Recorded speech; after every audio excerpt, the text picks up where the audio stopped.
That's why. Oh my gosh. He just got 2. Take a look at where this was, if I can actually draw on the screen properly. Have you ever drawn a 2 before? No. Maybe in 25 years I probably have, but it goes right in between the 310 and 2 back, and he was working on a double, so he loses all that count. Well, I guess we found out where the out of bounds is. What a cover. Wow. There's only one thing you can say after that shot. That's the first time I've ever done that. This is a clean wipe presented by Dude Wipes. Well, you heard him say it's the first time he's ever done it, and the nugget on Bailey was how much practice he used to do as a youngster. Get this, the most games he ever bowled in one day, 119 games. How old was he? He was 14. Wow.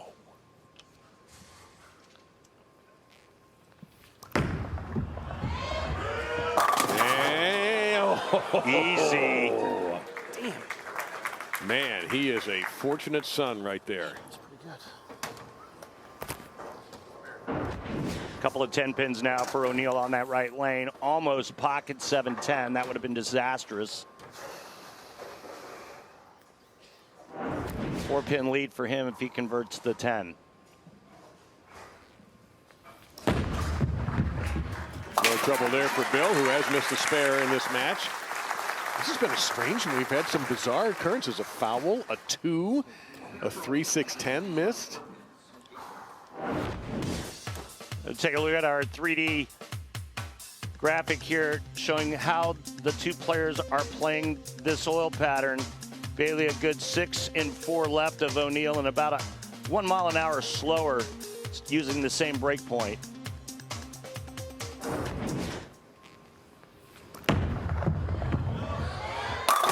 And still you get the feeling, Randy, this match is coming down to the 10th. Come on. Sure shaping up that way, isn't it? As it should be in major championship competition. And the one thing that's been impressive with both Bailey and Bill is that whenever they've been given a tray full of adversity, they've come back with a great shot the next frame. And you may have seen Bailey on the air earlier. That's when Ogle and Rash picked up the first 2 matches before they were defeated.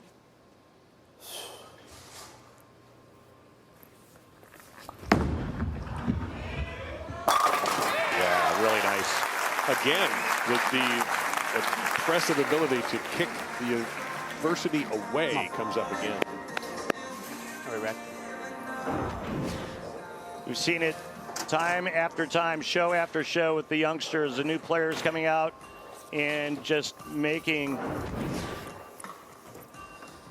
really making themselves known, doing things that rookies and first-timers shouldn't be doing. They come out like they've got all the experience in the world. And there's so much talk about, well, there's YouTube now and all of the stats and the numbers and everything that's available, all of the tournaments that they're able to bowl. They just come out on tour and they're tour ready. Pick up. And it does pick up. This is only Bailey's 2nd appearance on TV in singles. Yeah. And he's bowling like it's his 25th. Max score, O'Neill can't be shut out. See if he can get by the right lane. Only 1 of 4. Good news is he gets to finish on the left. Needs strike in the 9th, 2 and 7 in the 10th. And that's executing.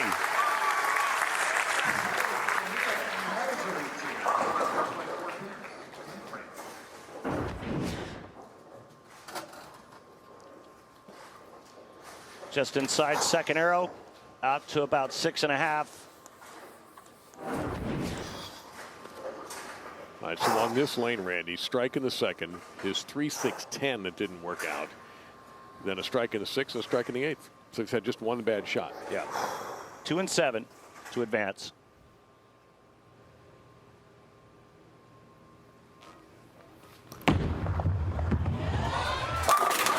That's half of the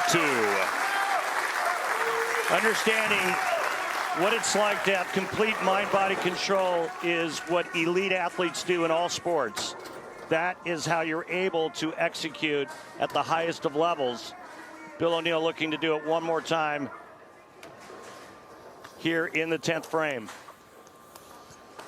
Come on.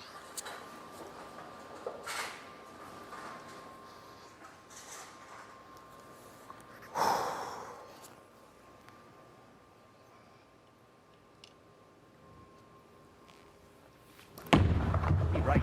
Be right. Is it right? It is not right. Oh, my goodness. And Bailey Mavrick's going to have a chance to steal this game in the 10th. He was close to a 7-10 a few frames ago, and the 7 got kicked aside. This time, we watch the head pin. It goes in between the 7 and the 10. And, well, I like the idea of going at it that way, but That was pretty good. Yeah, that was really good. Needs 2 strikes and 2 pins. well, we know he knows how to get the 2. Good call, Dave.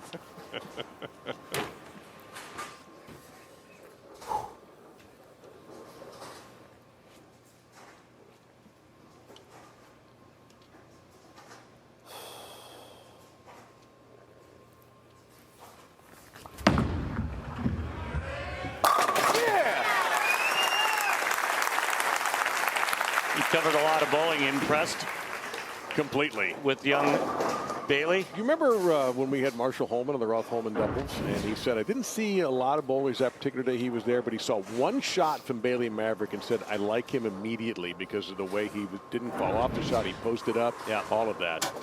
Can he do it one more time? Got to have this one. The 2 shouldn't be a problem. Going out on a limb. You bold son of a gun, you. Here's the tough one, obviously. The winner of this will sit the next game out and take on Graham Fach. If it wasn't for the foul in the 2nd frame, this match would be over.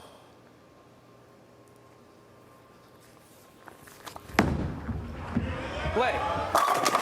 Oh, no! Man. One of the most... Yeah, that was a great shot. That was great shots. He made the shot. Bill O'Neill spot on.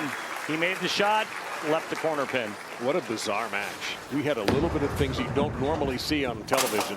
A foul, a 2, 7-10, Really good. missed spares. You be proud of yourself. And again, the foul is the difference in this match, And right? the count on the 2 also. And that. He lost a bunch of pins on that count. Unbelievable. So who's next? That man, Dom Barrett. He'll take on Nate Stubler in the next match as they try to get ever closer to being in that USBC Masters final tomorrow.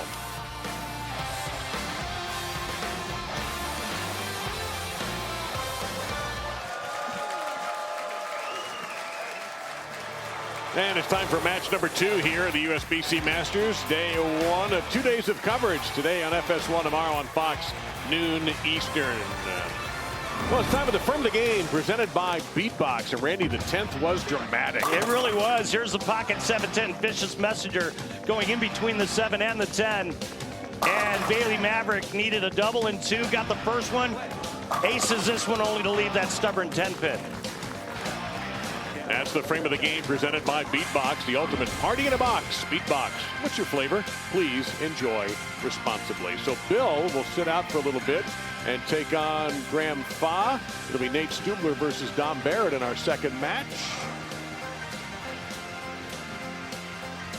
And we mentioned that we are going to finish this tournament off here in Michigan on Sunday at noon Eastern.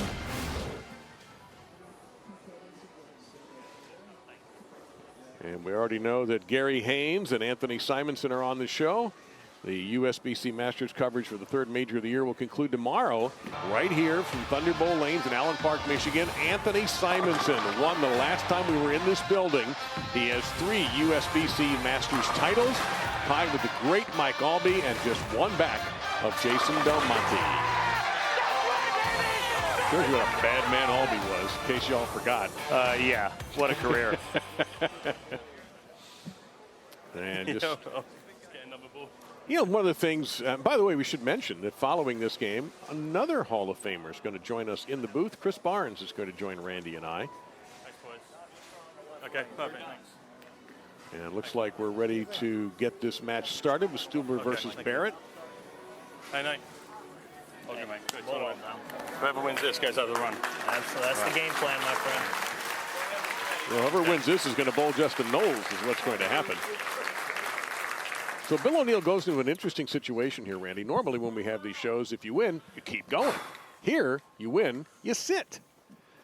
Yeah. He's going to watch this match and try to get some intel for his next match. Don't be slow.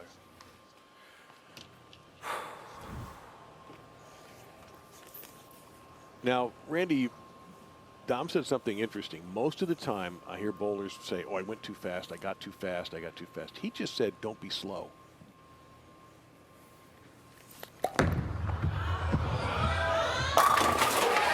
Whatever he said, it worked. One of the prettiest games out here. His ball roll is so beautiful, and he can play all the angles. He admittedly battles with rev rate and trying to keep up with the high-powered two-handers out here on the tour. And I'll tell you what, he's got one of the most complete games in the sport. Well, he wouldn't be alone in that complaint. A lot of one-handers have struggled with that incredible rev rate, except for Mr. Tackett. That's it. And, well, let's see if this is a bowling audience. Yeah, they've all got their hands up here. I am not surprised to see the crowd with the fives. If I miss this, you might have to let me win to pay for the bar bill. Well, at least you can laugh about it, and it's obviously highly makeable. So, Nate from LaSalle, Illinois, also looking for his first national title. First look at a southpaw on the telecast. It'll be interesting to see how they broke their side of the lane down with all the practice leading up.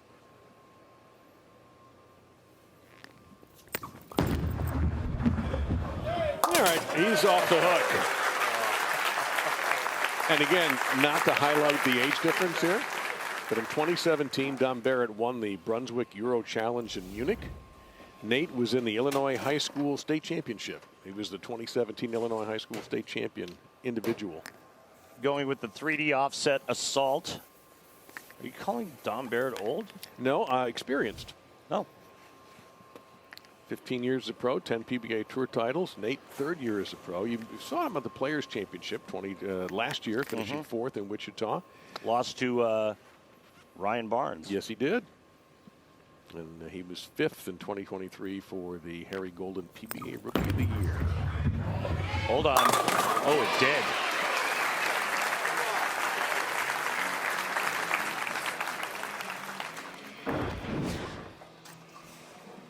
He's got that hand way to the inside part of the bowling ball and then just unleashes on it. The foul line comes up and out of it. That heel comes off the ground. Watch that right at the foul line.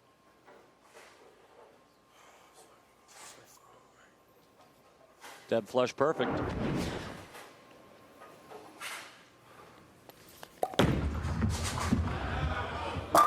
And Dom right on top of it with a double.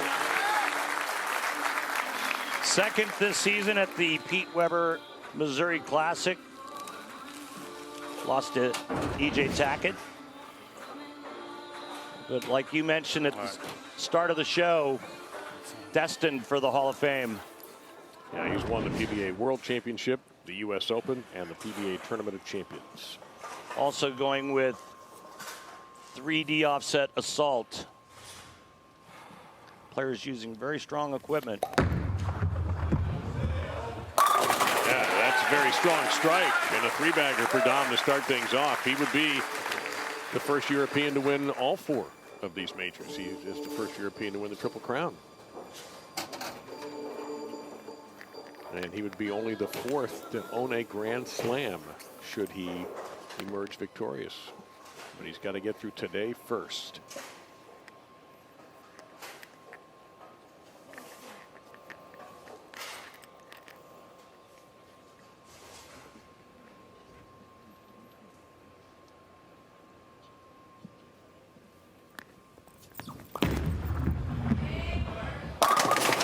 Oh, no. It happens to lefties, too. What? I wasn't talking about that. Another lefty hater. No. That's the guy who's standing behind us. That's our guest coming in the next match. Exactly. There he is. Yeah, he's lurking behind you, just so you know. We are pro left-handed at the moment. Look, I started on tour in 1981. It was alive then. It's never going away. Yeah, it doesn't matter. One hand, two hand. They all don't like the Or southpaws. There you go, Stubler. Clean. Looks understandably puzzled as to why that shot didn't strike. Nate, an exempt player from last year's point list, 36th in 2024. No PTQs for that man. Thank goodness. PTQs suck. They're not. Been there, done that. They're not beloved. You could say that. No, that is true. He's got to pull that interchangeable thumb out of his spare ball. Now he's ready to go.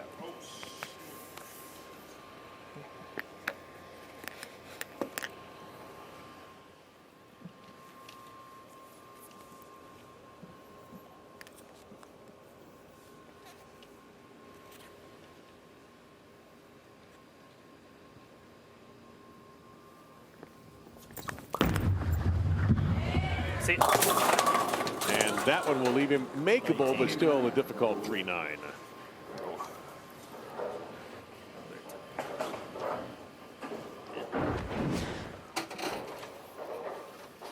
Nice break, tripping out the 5 and the 6 late, just leaving the 3-9. He did miss one this week.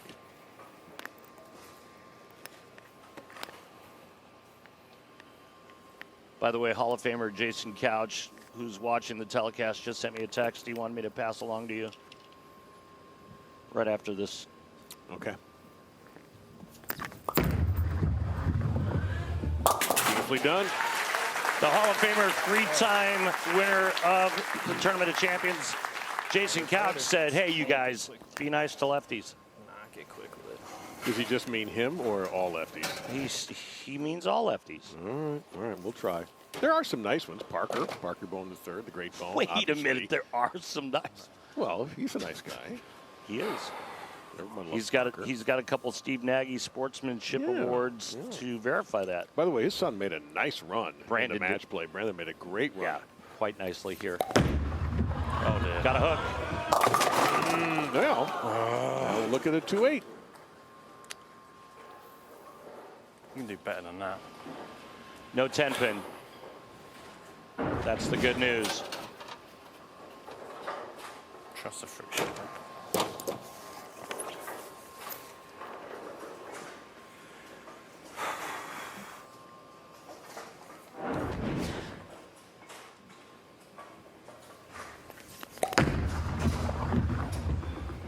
And that's perfectly done. There's textbook from both the left and the right of how to deal with those sleepers. Yeah. Good cover for both. Roll it. Okay. Come on.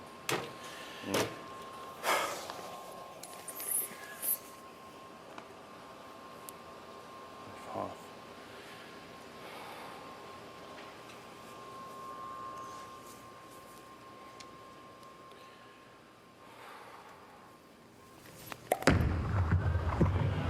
And that looks pretty. Ooh, good. Almost 7-9. Have to throw it at some point. I'll be honest, I thought that shot was flush. It was high flush. Yeah, Watch this. It's gonna. The ball goes right by the 9. Got to match play and lost his very first match and ended up in Contenders purgatory. he did defeat Jason Belmonte. He did, but he also told me coming into today, he says, I feel like I'm still in the loser's bracket. Round it. Well, and for those who don't know what we're talking Overcompensated. about, this is not a typical tournament good by shot on the any front. means. That one was You just- have qualifying first, and then the 63 bowlers plus the defending champion who gets an automatic, in this case, D-Ron Booker. And then you get in a match play, and it's best of 3, and it's high score. It's not win 2 games, you move on. It's total score, just like that. So you see what Nate did. He had a great qualifying and then stayed in the winner's bracket until Gary Haynes, who was the #1 overall seed, knocked him down. And this is the guy who knocked out Brandon Bone in a very exciting match. Wow. In every one of his matches, he shot over 700 for the 3 games, and that's pretty strong, especially on this difficult 44-foot Masters pattern. He's only missed the pocket once. Got that shaker 5 in the first. 8-pin, now 7-pin. Left the 3-9 in the 4th. And the other thing is when you are driven into the contenders bracket, a second loss and you are out. Registration for the 2025 PBA LBC National Championships is now open to bowlers of all skill levels. The PBA LBC National Championships is returning to the Chicago area and includes a division for everyone. You can compete in singles as well as optional doubles and team events. Even combine your scores with the pros. Enter today at PBA.com. I'm going to see if Chris Barnes wants to bowl doubles with me. We've actually done pretty well in doubles competition. Yeah, that would work. That would work. We won a regional doubles once. I believe you. In Florida. I would like to see that. At Jason Couch's father's center. Which is where? In Orlando. Okay, cool.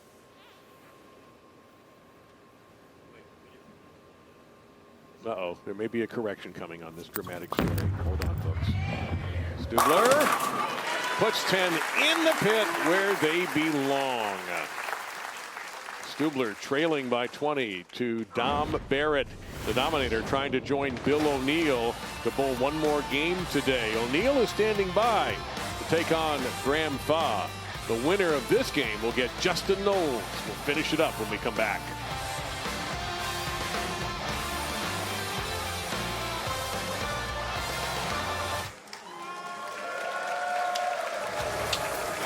You take a look at that beautiful trophy there that will go to the winner tomorrow on Fox, noon Eastern time. Could be Dom Barrett, could be the man in the background there, Nate Stubler. We already know that Anthony Simonson and Gary Haynes are on the show tomorrow. Haynes the #1 seed, Simo the #2. Come on, roll it. Slow. Now I know what he meant by being slow. He wants to slow roll this thing.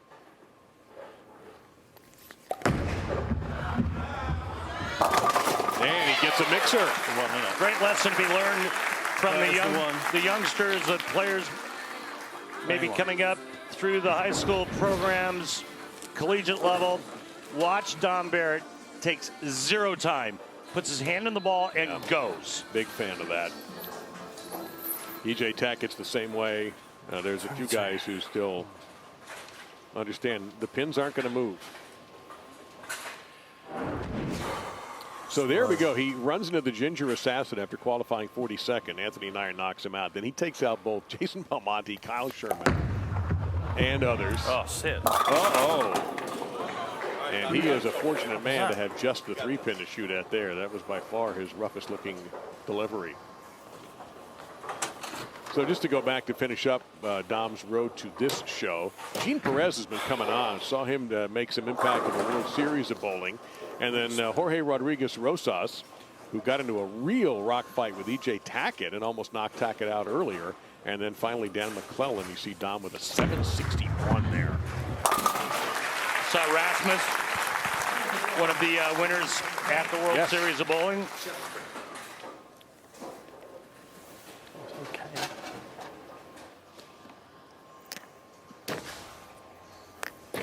Long, hard fight to get to this point for Dom Barrett. Man, once you lose in the first round at this event, it's contender purgatory.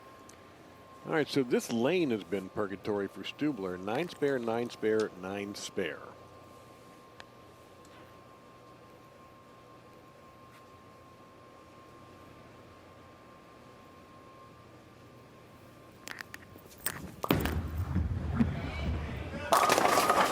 And probably 9 spare. At the end of the pattern. And you just heard him say that thing is dying out at the end of the pattern. Yeah, and that's affecting his carry. So is that an equipment issue? Yes. Your advice to him would be another ball? Well, he's got a lot of surface on the ball he's using, so that's going to cause it to read early. And when the ball reads early, it's not going to have a lot left after it comes off the end of the pattern.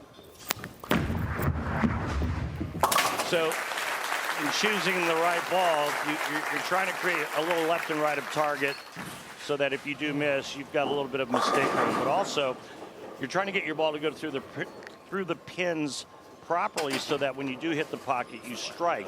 Too much surface, if the ball reads too early, it's going to affect pin carry. Vice versa, if the ball's too clean through the front, it's too violent coming off the end of the pattern, that's going to affect pin carry.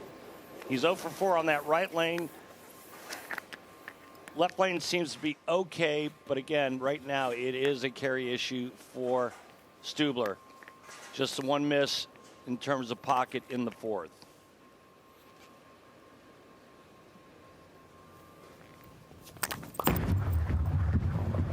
And that is just perfection. Right. The back row wiped out. A lot of times you can take that same ball and tweak it just a bit with your hand at release, too. Well, my other thought here, it's getting late to make a change. I mean, we're into the 9th and 10th now. People have done it, of course. Yep. But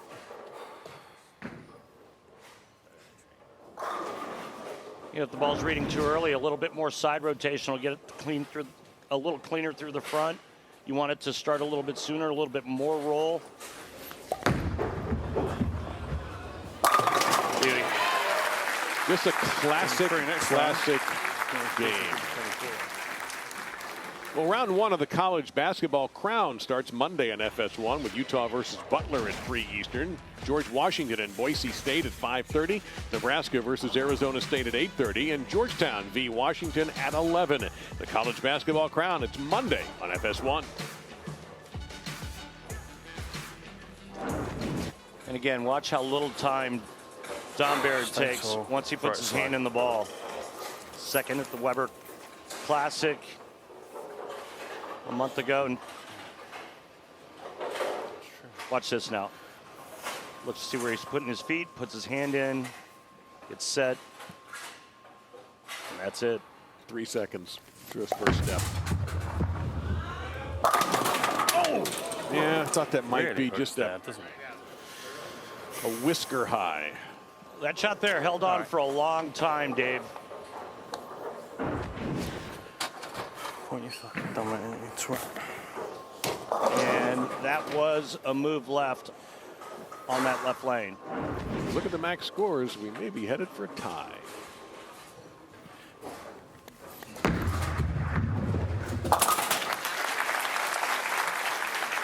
And there is Gary Haynes, the #1 overall seed, defeated Anthony Simonson yesterday to earn that possibility. One game for $100,000 for Gary tomorrow in his first national title. And we'll be talking to him, Kimberly will be, in a little bit.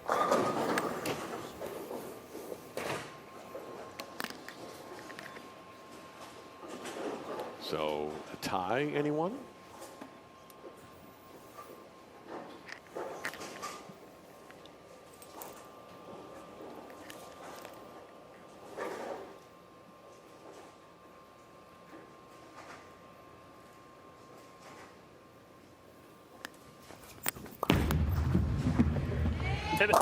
No. Oh, no. The lefty version of the impossible dream.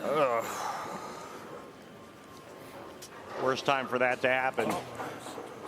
And now the 7 is with the 3-9. And it's the same lane again. He hasn't struck on this lane yet. Getting back to what you had mentioned, is it too late to change balls? And I mean, I'm not sure there ever is a too late. We've seen players do it in the 10th frame. We've seen players do it halfway through it. These one-game matches are brutal. Actually, after he shoots this. I'll add on. Gary Haynes did that in an elimination game. Not an elimination game, in a game where he could have been knocked into the Contenders bracket after he made a difficult split.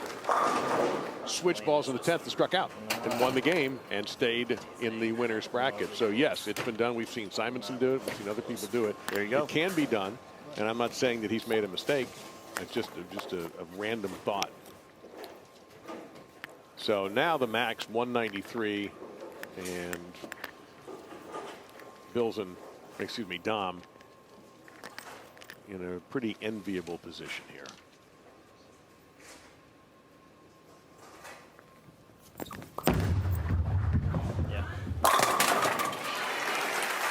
If only he could have carried that karma to the other side, this would be a different match for Nate. Oh, my Lord. So coincidence or not, our two most accomplished bowlers and most experienced have moved into their next matches. Don Barrett will be moving on. He'll take on Justin Knowles. And our next match will be Bill O'Neill, who already won one. And his opponent will be Graham Fach.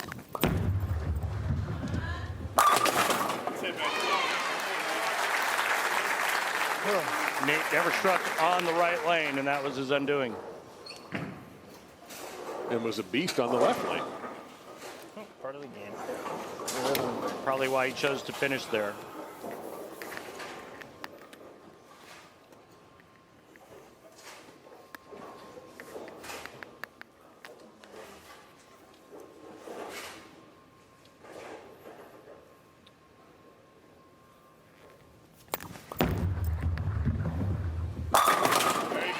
Well, definitely the better of the two for him, obviously.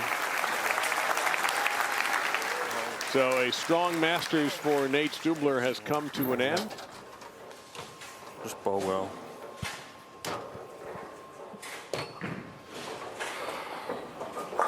O'Neill and Fach will be next.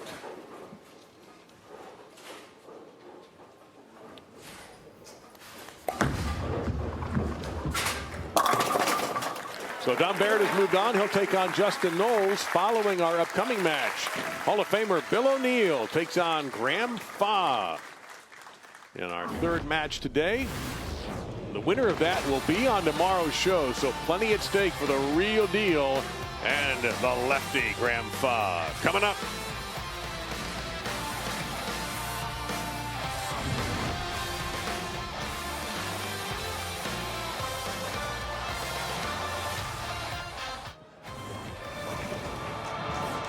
And this reminder, coverage of the third major of the year, the USBC Masters, concludes tomorrow live on Fox at noon Eastern with the championship stepladder finals right here from Thunderbowl Lanes, Stubler Arena in Allen Park, Michigan. Of course, last year in Vegas at Suncoast Bowling Center, the classic style of D-Ron Booker, his first career major and becoming the third African-American bowler to win a PBA major title, beat Patrick Dombrowski by 40 pins in the final. And he had a good run here, too, in Allen Park.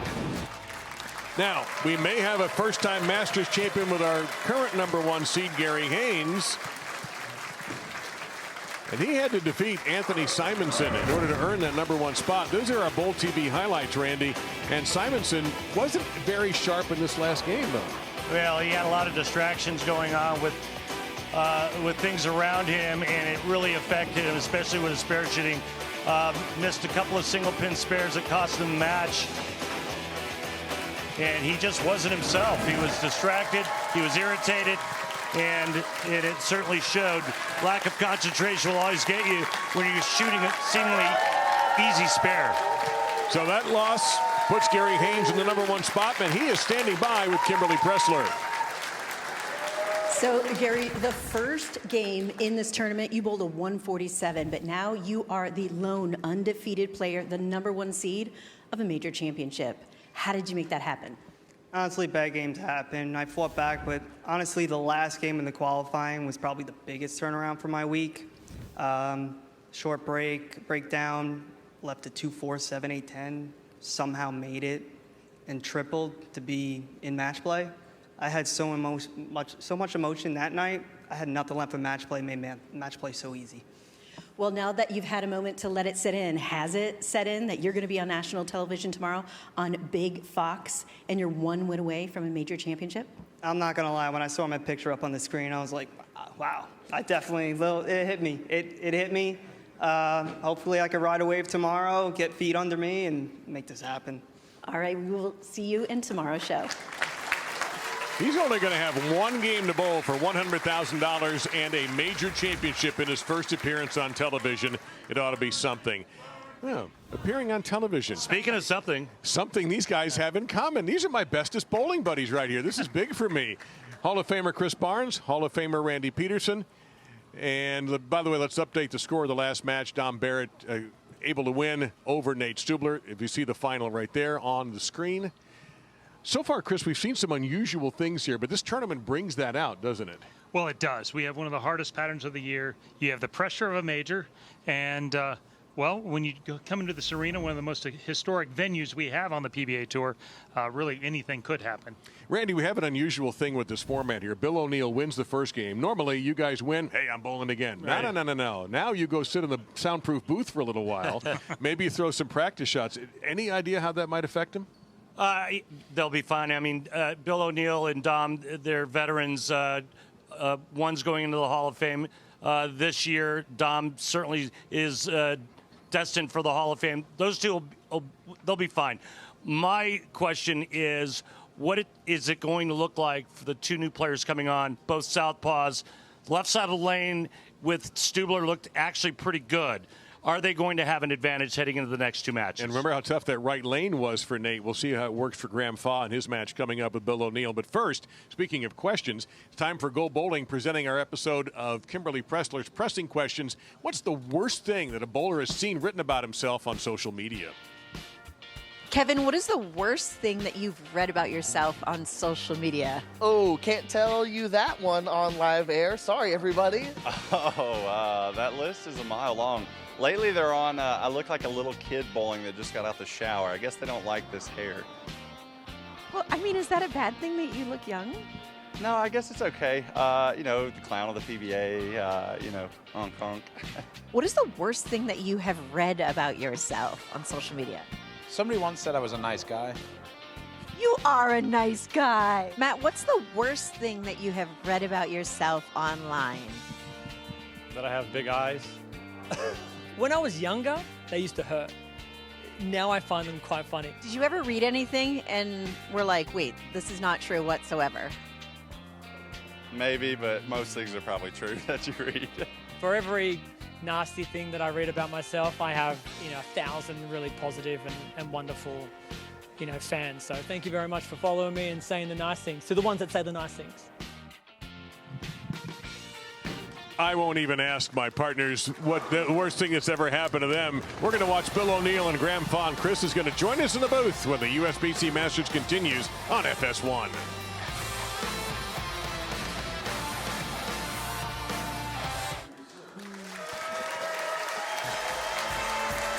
And look at those hot sneakers. I love them. The PBA is very proud to have Bowlers to Veterans Link as the official charity of the PBA Tour. Today's BBL Salute to Veterans. We welcome U.S. Army Specialist Thomas Tubbs, who served for 6 years. Thomas, we thank you for your service, and we urge you to go to bbl.org to donate. All right, so we've got Bill O'Neill in a wild match with Bailey Mavrick, winning by 2. Then Dom Barrett finishing off Nate Stubler. Stubler just could never get the right lane down. Now it's Bill O'Neill versus the 16 seed Graham Fach. That'll be followed by Dom Barrett v. Justin Knowles. Chris Barnes joins us table side, and Graham Fach will be starting. And interestingly, on the left lane, which looked good for Stubler, is there a little jinx on the right lane for lefties? It would definitely be interesting to watch, as Stubler didn't throw any strikes on the right lane at all. And yes, and it is a messenger for Graham Fach. You know what this means? Yep. It's time for a clean wipe, presented by Dude Wipes, right there. No fear, all clear. I don't know about Chris, but I never leave home without him. been on that plan for a long time. And Bill O'Neill with a ball change. That was going to hold. Yeah, he went to a, looks like a Black Widow mania. And Chris and I talked about it while we were watching him warm up during the commercial break. And Chris, this looks like a ball that's cleaner and something that gets to the front a little bit easier. And it looks like he's shaping it more. Yeah, lets him move in. We saw Dom at the very end of that last match move 3-4 boards left at the very end. Didn't quite get all the way to the push. This is where Bill started in the main bay. I think now he's where he's really comfortable. Another one off that one. Should be in pretty good shape. That Bailey Mavrick match featured pocket 7-10s, a foul, a 2. And Bill emerged victorious. Not all of it was his. That, good one there. Yep. And guys, with the ball change comes an adjustment, right? He's 8 and 5 left than where he started match number 1. So 8 boards with his feet, 5 with his target. Take a look at Graham's arsenal. He's going with purple pearl urethane. Now, Chris, am I mistaken? That ball is not legal for PBA use, but it is for USBC competition. It is for this one in the U.S. Open. It's in play, and speaking of guys that are in their comfort zone, this guy is really good with this ball. Well, Graham has picked up a W already this year on tour. We go back to Delaware, where he picked up a win, his second PBA Tour title. His first was in Columbus at the PBA Players Championship out of Urbana, Ohio.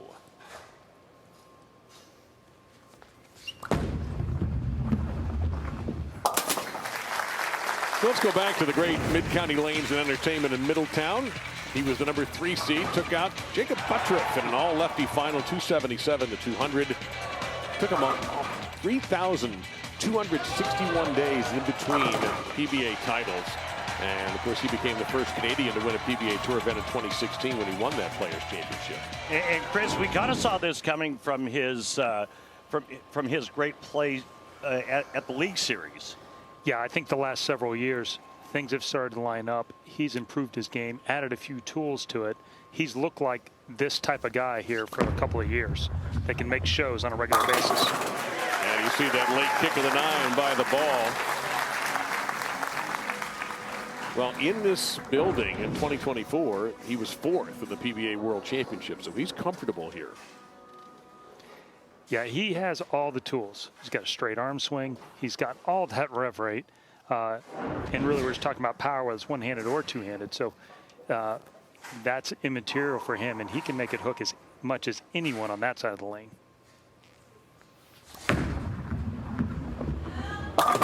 And late collapse on the 4-9 for the real deal. It's always a nice break to trip the 4 and the 9 when you're working on a strike, and O'Neill does just that. You can see him inching closer to that middle arrow. That's a pretty big move from his first match. Yeah, and there was a whole game in between plus practice, and so he got some more shots, which allows you to make that bigger move with a few. But he's left a 9-pin. He's moved the 1 off that. Still high again. He's got to make a pretty decent move. The middle of the lane is really flat over here in the arena.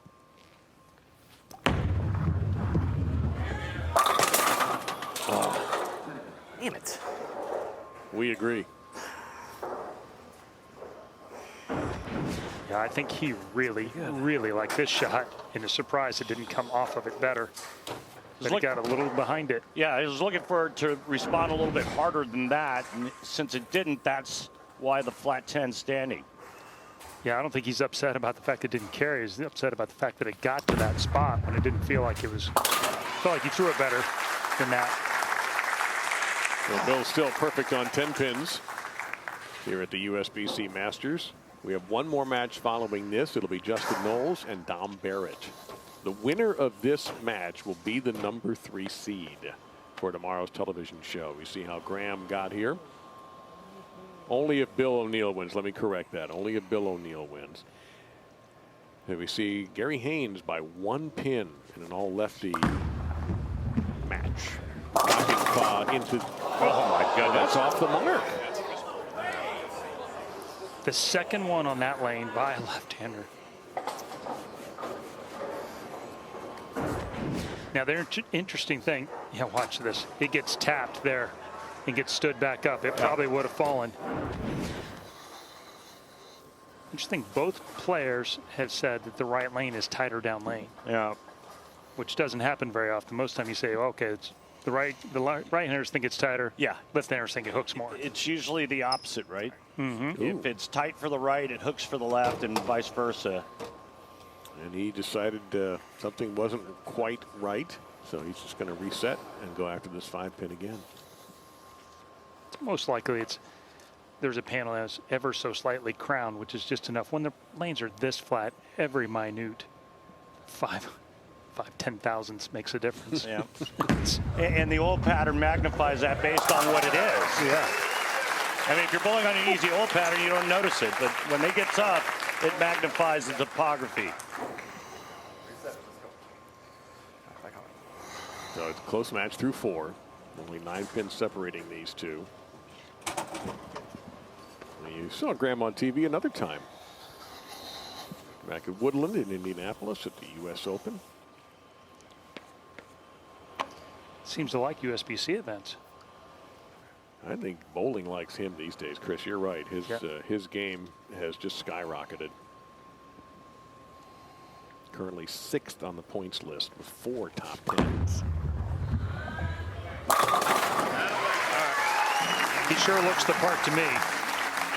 There's a lot of pieces there that look like he can be a star moving forward for quite a while. Yeah, I think the biggest change that I've seen last couple of years with Graham is his increased rev rate. I think that's one of the things he's worked the hardest on, is just trying to get that rev rate up. And to go along with that, I think he's added tools that work well on tour, which is always the hard thing to do. Lots of things work at home. They don't work out here so much. And Bill needed a strike and got it. And that one shaped up nicely that time for O'Neill. So, Chris, if you were to pick a favorite between the two lanes, based on what you've seen, is it the right lane or the left lane for a right-hander? It looks like the right lane. These guys are striking on the right lane, ironically. Dom did. Now, Bill on the other side liked the left lane better. So, for Bill, I do believe that's the left lane. That's the right one for him, and he's going to get to finish on it.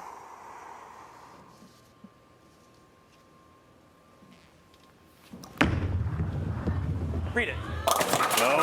No mixer there, and that's a bizarre lead, really. You don't see that one very often. Lazy down the lane the shot before it, Chris, and then once again, this time just coming in light.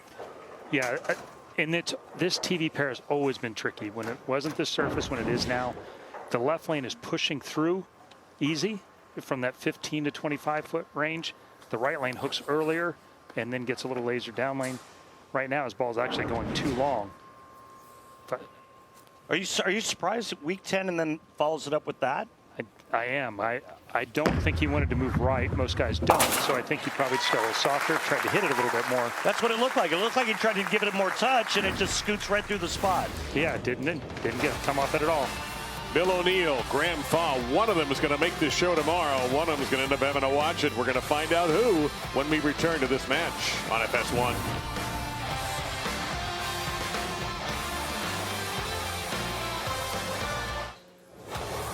And we return to action here at the USBC Masters in the famed Thunderbowl in Allen Park, near Dearborn, near Detroit. Tremendous crowds here always during the week as well. This is a big, big bowling state. Some interesting discussions between Graham and his ball rep there. What did you hear?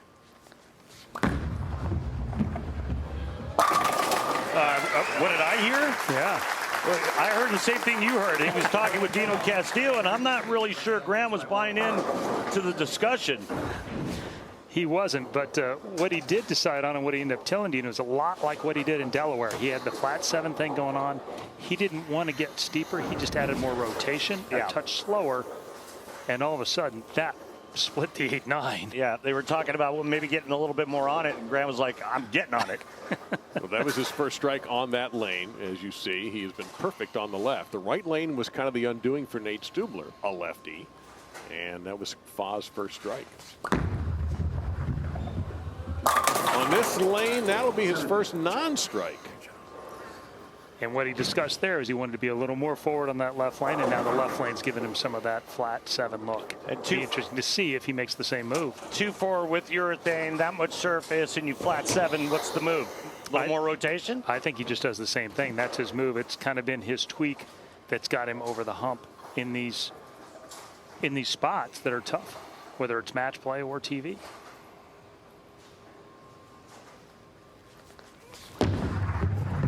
Uh-oh. Okay. No problem, guys. Looked a touch Come on. scary at the beginning, just saying. Sometimes the corners on these TV pairs are a little interesting because no one shoots spares. Right. And then so, you know, there's been no shoes there. They just haven't blended out whatever they clean them with. As you may know, that's Chris Barnes joining Randy and I. Kimberly Pressler lane side, and our incredible FS1 crew here in Helen Park, Michigan. All even, guys.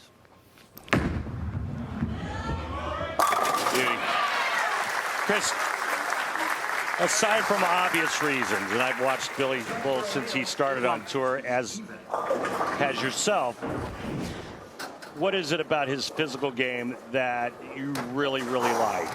It's so solid and so compact. Everything's efficient. And you can tell, I used to work with his dad a lot. That obviously changed. He went back and worked with a friend of his dad's here last week. You can tell it's his game's tight again. There's not a loose shots. There's not a loose, gets it in the swing different.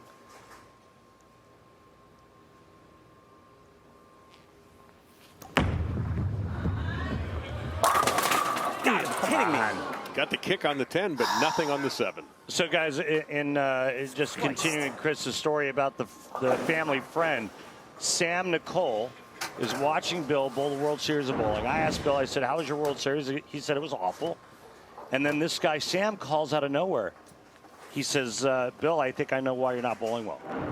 So Bill goes home. Sam meets him at the bowl. They practice. And Sam just started reiterating what Bill's late father told him. And it all had to do with this push away. Most of us over the years have the same 2 or 3 things that kind of keep reappearing. Sure. And you don't feel it. It just gradually works out of a little bit out of sync. And we're talking about 3 inches of push away. Yeah. Tonight it's baseball night. Catch the Mets' newly minted superstar Juan Soto. I believe he homered yesterday as he leads the New York Mets against Jose Altuve and the Astros. Or the Braves take on the Padres. Baseball Night in America returns tonight at 7 Eastern on Fox. Check local listings for the game in your area. You talk about minor things that feel major, right? And he told me, he said, Randy, it literally took me 6 shots. 6 shots, and I was right back into the rhythm. He's been doing this for a minute, and he's thrown shots at a world-class level that 2 or 3 people in the world can do. I mean, come on, it's no different for you. You went through the same stuff. I went through the same stuff. I mean, it's always a small thing that you can't figure out. It takes another set of eyes to find it. That's why coaching's such a big part.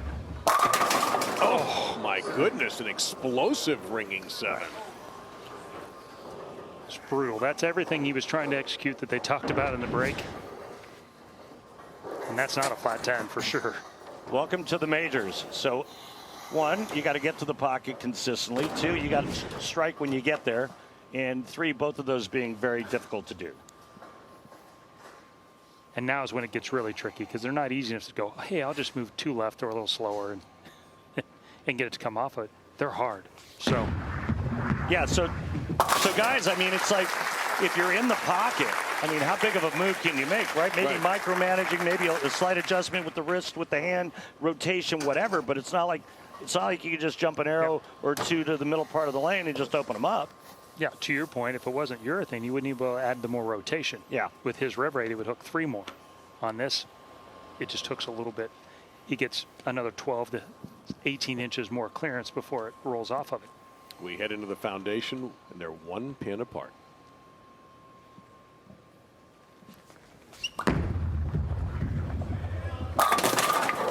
And now a little softer 7-pin there for Graham. Urethane flat 7. What have most people been throwing this week, Chris? Urethane or reactive? Almost no urethane. And if I was to guess, that was some of the purpose of the pattern. In the main bay, it hooked early, then it pushed. Then you hit the hourglass part, it hooked again. Then you got the 2-2s at 30 feet, and it pushed again. And by the time I got through that many speed bumps, urethane couldn't hit. A few left-handers could do it, but not very many. And certainly not at the level that the guys that made the show. The guys that made the show, almost none of them threw it. A little Deadwood remained a long way out. Graham punishing that 7-pin. I didn't even hear it. O'Neill in the driver's seat as we take a look at our max scores. Remember, he was in this position in match number 1 and came up a cropper with a 7-10 in the 10th. He still won the match, incredibly. So, obviously, you know, we can't even count the times he's been in this lockout position, but he's got to execute. Pocket 7-10, and then Maverick went strike ring 10.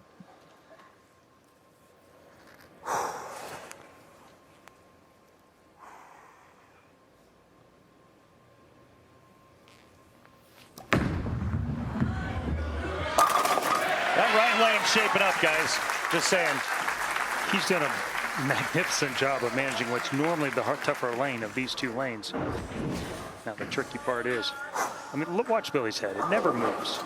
One of the great things about his game. I also like the way his finish, that hand is actually, the fingers are actually pointing to the right, which then keeps that elbow inside. It is one of his tricks, so to speak. Yeah. It kind of clears the front while still having, you know, a pretty high rev rate. Almost like Robert Lawrence, if you were to walk it all the way back. Oh, goodness, yes. Strike 9 spare, and Bill will be bowling tomorrow as the number 3 seed. Oh, damn it. Way inside, guys. Well, if you're going to miss this big, right? He wanted that one to hook earlier, and he started about his 4th step on that one. Come on, let's stay back. Come on. Yeah, exactly. Shoulder rolled forward. This is into the lane. He was going to make that one get around the corner. Got away with it. It was part of the interesting spectacle that's happened today on our show. And really one of the few bad shots I've seen Billy throw all week. Strike at 9. Strike 9 spare. It's a shutout grand fall. Got the strike already.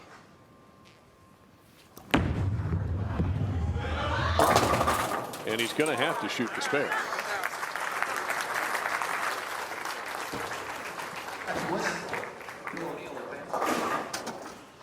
If by some miracle he doesn't make this, and I believe he's made every 10-pin shot this week. Yep. It opens the door for Graham to strike out the tie.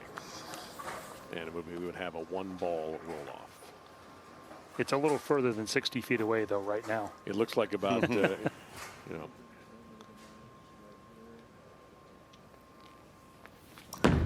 Oh, no. Look out.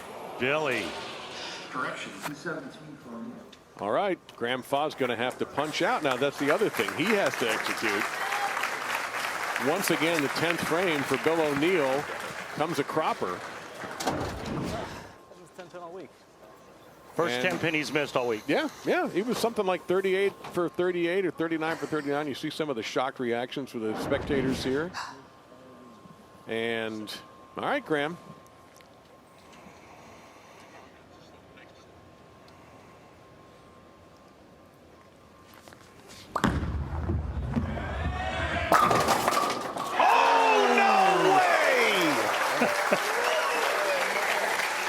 He put the big paw on that one.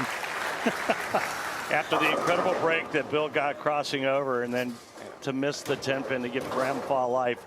Graham Fach just nudges the 7 out on that shot right there.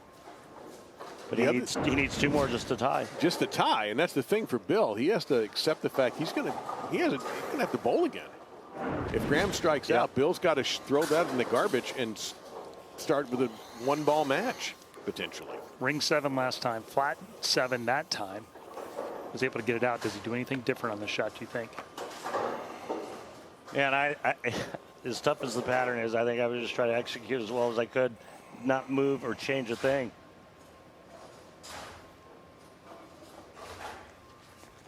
A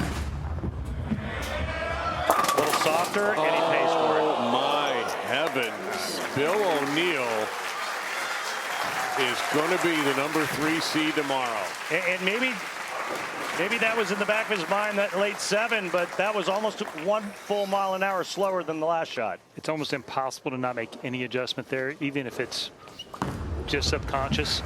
Thank you, Detroit. But what a great game he's bowled. Yeah. Good luck on Sunday. Thanks. Holy smokes! Can the next match, Dom Barrett versus Justin Knowles, match that? Let's find out. It's next.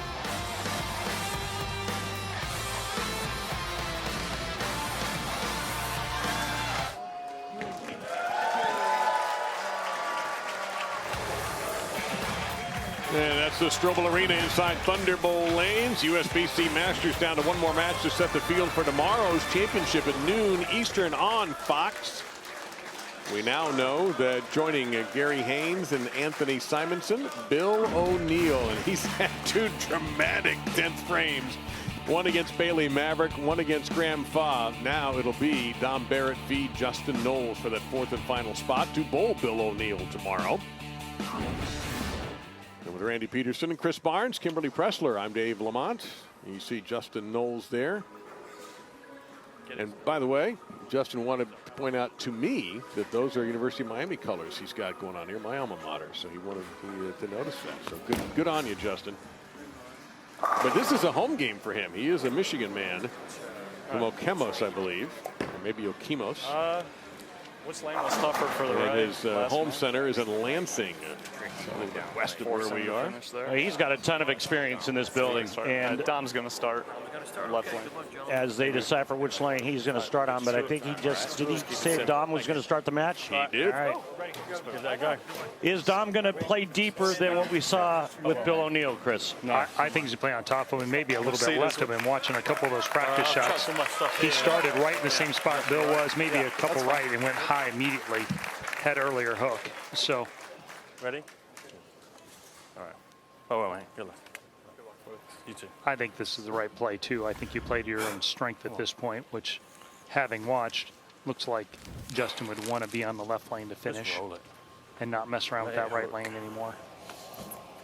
And once again, one of the last things Dom says to himself, 2 things I've heard him repeat a lot, guys. Go slow and just roll it.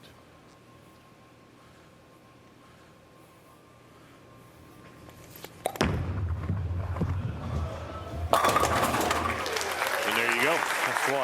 So as the righties transition to the middle part of the lane, guys, who's got the advantage? Righty, lefty.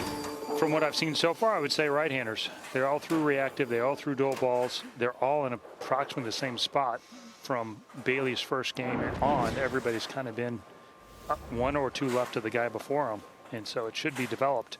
These guys are all on top of each other. Reactive falling urethane is not always that much fun.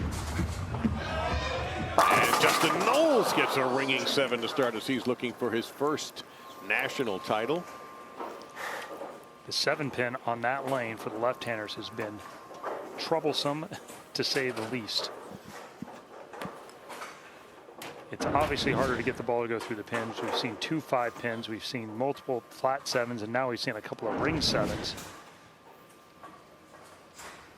Seems like an early good choice not to finish on that lane. All right.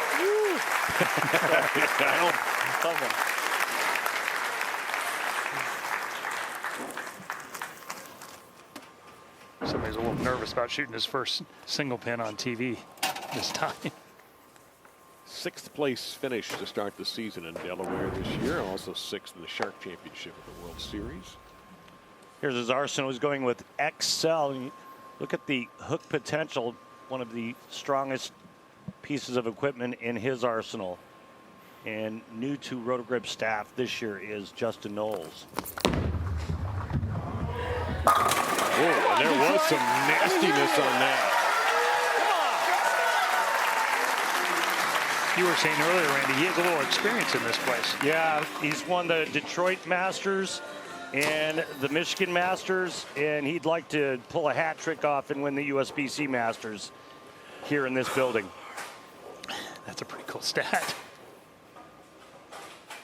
And he also has a regional win at Jack 60, where the tour will be soon.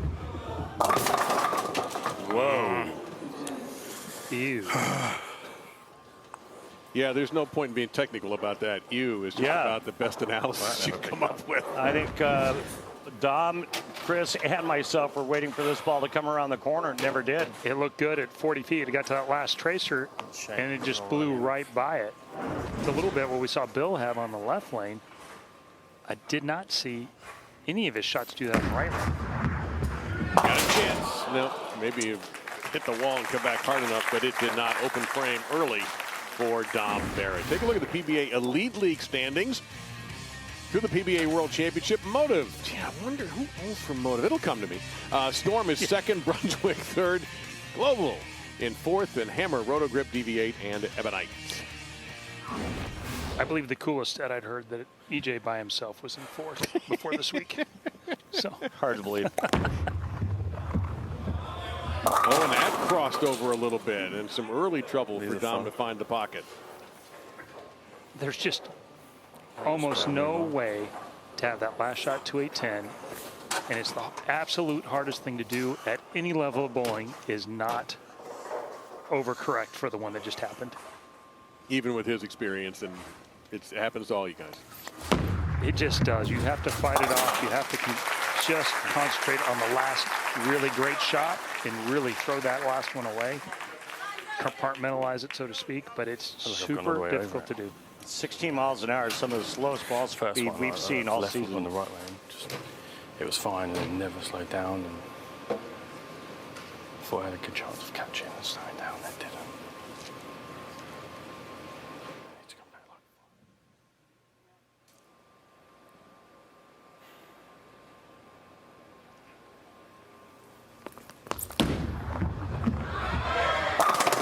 He was into that shot. You could tell by his reaction that Justin was very fond of that delivery, and he should be.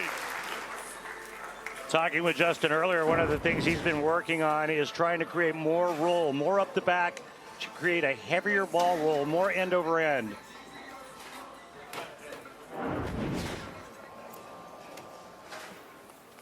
And there is Justin's wife, the Knowles family, his son right there. Trying not to be nervous with the cameras on them. According to our friend at Specto, that was almost 40 RPMs higher, too. Went through him a little better. First shot might have been just a little bit of nerves. And that, oh my! Just wreckage on the highway. That shot's about a half board away from being the same 2-8-10 that, or 2-10 that Dom left on the other lane. Crumbles the bucket, gets a little scout to come over, bang, on the 7-pin.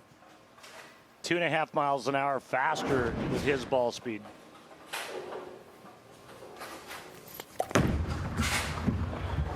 And, well, wait a minute. No, it dropped off. Pretty good shot that. But pretty good at the moment. It's just not going to be good enough, and he knows it. Got that one to pick up. All right, so explain this to me. He goes light, leaves the 210 in frame 2. Frame 4, it's a mile an hour faster. It was also 5 boards right. That's pretty good. It looks like. With the lay down, he rolled it. He moved to the right and kept his eyes the same. So he just squared up on that lane, took that long right miss out of play. Moved right, increased the ball speed, and tightened it up. His laydown went from 29.8 to 24.3. So that's 5 boards, 5.5 at laydown. And his eyes were one left. Yeah. At the arrows.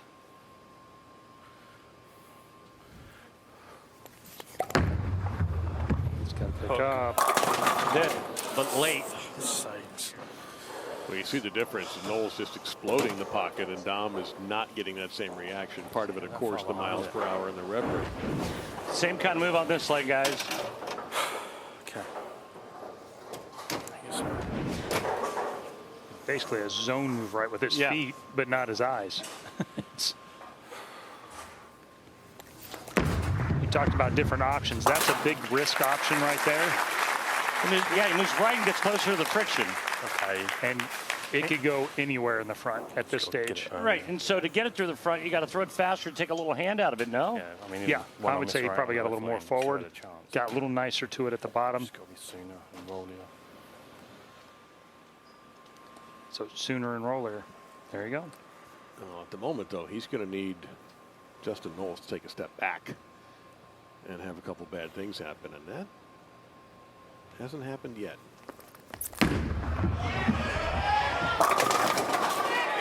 And again. Again. Take that, you filthy animal. Oh, my God, just head-butting the 7-pin. What a nice break when you're working on a 3-bagger. I think I've seen Barnes do that a time or two. Barely get it back over to the 5-pin now, let alone the 10. You mean the left-handed Barnes, right? Not this one. Yeah, right. Troy. Troy can do it. I'm amazed you let him in your house. You talking to Linda?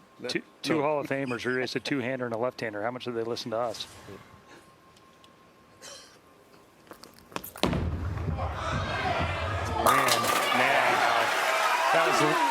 That was a little more up the lane and behaved properly. Wow. The all-knowing Justin Knowles right now. Knowles knows strikes, and he is in charge against Dom Barrett.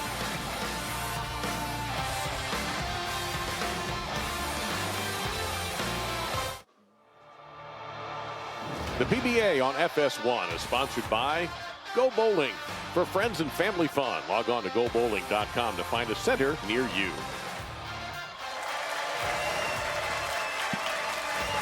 Well, Dom Barrett's got a little bit of trouble here. A lot of it has to do with what you see with Justin Knowles there, 5-bagger, and some of those strikes have been insane with these messengers, and then he just blew the place up with his last one. So Dom trying to find some remedy, kind of like the Black Crows.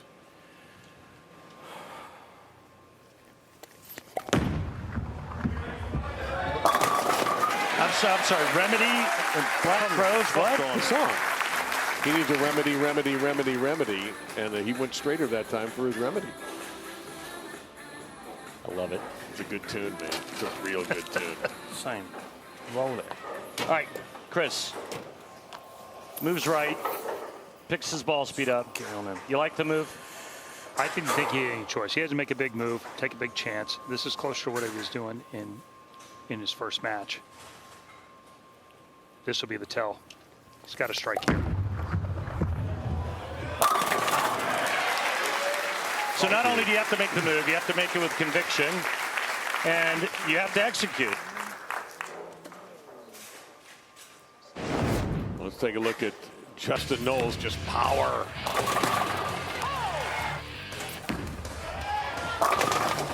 Wait. Yeah. Good. The Kembe Mutombo finger wave. Yeah, not today, Felicia. I like it. And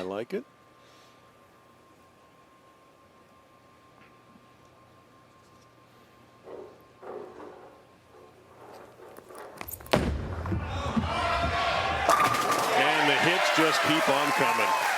If you're Dom, you're really looking for some help there. First shot of the commercial break. Didn't get any of it. That was pretty much perfect.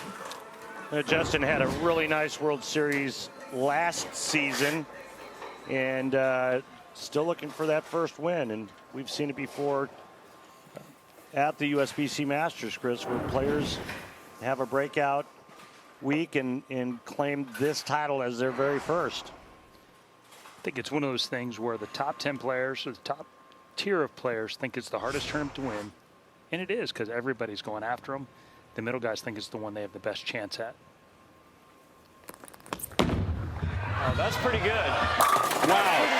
That ball went about 20 feet, and he's already announcing it as a strike. He's feeling it. That's for sure.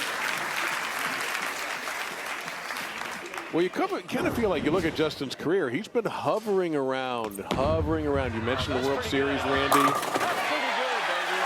It's my time. It is my time. Lives an hour away, guys. He's been commuting back and forth every day.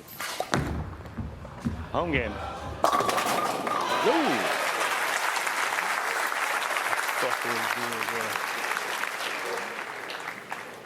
And we do want to mention coming up on FS1, the Minnesota Twins and the St. Louis Cardinals. Chris, I know you're a baseball fan. Which team do you pull for? Well, I've become a Rangers guy, but I think we're a long shot this year for sure. Of course, a fan of Mookie Betts. That was a shot Dom had to have. He has to strike every shot here to have any breath. Pretty good one there. Well, the move is right. Yeah. And he's again, now he's lacing him. But he's going to need a bunch of help, and I don't think he's going to get any.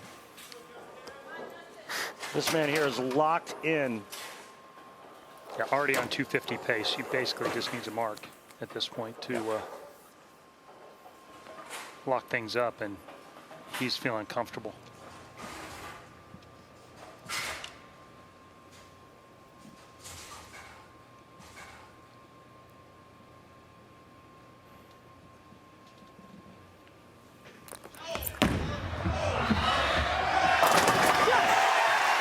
See you tomorrow, Justin.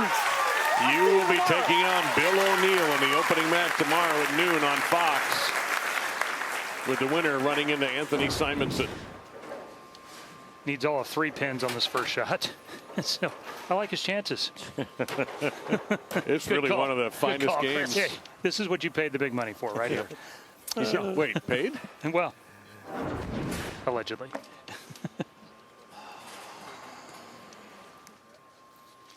I'll tell you what, it's one of the best games I've seen bowled on TV this year, what Justin Knowles has done today. It's just been splendid. Exceptionally tough pattern, looked not very hard. Well, that means nothing at this point. He got what he needed. And our moment of the match brought to you by Pilgrims. Chicken can be boring, but Pilgrims is turning chicken nuggets upside down as Justin Knowles has turned this building upside down. I love it. You love it. Put it in a nugget. Guys, our high game going into this match was 217. Justin made a very difficult Storm Nation, competitive baby. pattern Storm look Nation. easy. You see me first. Well done, mate. Good one. Good luck tomorrow, okay? And Don Classy, as always, in victory or defeat. Good job. On it tomorrow. So for Don Barrett, a strong appearance at the USBC Masters, but he will leave still lacking this title on a glittering Hall of Fame resume. Tomorrow, 2 lefties, 2 righties, shaping up for a great telecast. And Chris, guess what? Chris is going to be joining us again tomorrow. All right. It's going to be awesome. I haven't made it all week. Good morning. So we have our 4 for tomorrow. Justin Knowles against Bill O'Neill. Anthony Simonson qualified to the number 2 position, and Gary Haynes must be defeated twice to win the championship. Will anybody be able to do it against a guy who's never bowled on TV before? Justin Knowles won't forget this day, and hopefully you all didn't either. Coverage of the 3rd major of the year, the USBC Masters, concludes tomorrow, live on Fox at noon Eastern, with the championship stepladder finals right here in Allen Park, Michigan at Thunderbowl. Coming up next on FS1, it's Major League Baseball, the Minnesota Twins and the St. Louis Cardinals. For Randy Peterson, Kimberly Pressler, Chris Barnes, and our entire crew, I'm Dave Lamont. You've been watching the PBA on FS1. See you tomorrow at noon on Fox.